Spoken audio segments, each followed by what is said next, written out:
And this is the astrological forecast for the sign of Virgo for February 2016.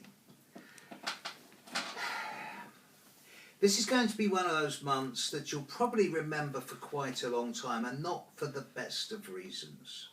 The month starts off kind of okay, but it does kind of deteriorate as you get into the second half of the month. There's a number of different reasons for this.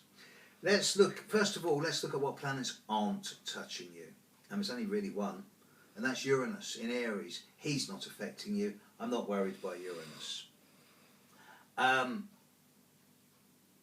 Pluto's actually smiling on you.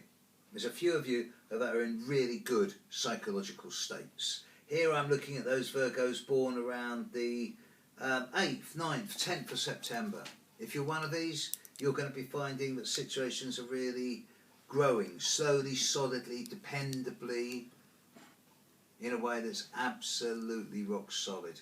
And your psychological state is getting better and better. Neptune, however, is hammering a couple of you, and if you're one of these Virgos born at the very start of September, in the first couple of days, be aware that at the moment you may be feeling a much greater degree of tiredness, weariness, fatigue than normal. It's not illness, disease or infection, even though you might be thinking, what's wrong with me, I haven't got any energy. It is short-term fatigue, and there are going to be echoes of this over the whole year, but you should find that the worst of this is over by the end of March, so grin and bear it, get to bed a bit earlier, eat well, sleep well, you'll pull through this, no new problems. Saturn is also bringing a considerable degree of challenge into some of your lives. Saturn is affecting those Virgos born around the 8th, 9th, 10th of September, sorry I got that wrong, the 7th and the 8th of September, in a way that is basically limiting and restrictive. And you are the people who should be going through your house and throwing away loads of stuff and going through your address book with a fine tooth comb on the grounds that you can afford to let go of the superficial, the superfluous, the irrelevant, and concentrate instead on your priorities. Jupiter is in Virgo. Jupiter is retrograde in your sign. And this month he's, I suppose, directly affecting those of you born around the 13th, 14th, 15th of September, but in a way that's much more introspective, involving reassessment, reevaluation, repointing yourself.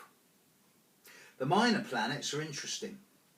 Mercury and Venus in Capricorn are smiling on you, at least for the first couple of weeks of the month, and you should find that communication flows well, although in the second half of the month, once these planets have moved into Aquarius, you might as well shut up shop, because although you will be heard, you may not be listened to. Mars is in Scorpio, a sign that you do have a great deal in common with, and Mars is actually working rather well with you, and all of you born from about the 6th of September onwards are in an excellent place to be a little bit more energised and energetic, and for the rest, all month, you should find your glass is 55% full. And one last thing with Virgo, it is the once every year Virgo full moon in February. Now this will take place on the 22nd, which is a Monday, and it will take place at about 20 past 6 in the evening UK time. So be aware that the 22nd is a little bit volatile, and you've got to be a bit cautious around that time. For all Virgos, February 2015, a bit of a weird month. Be energised but discerning.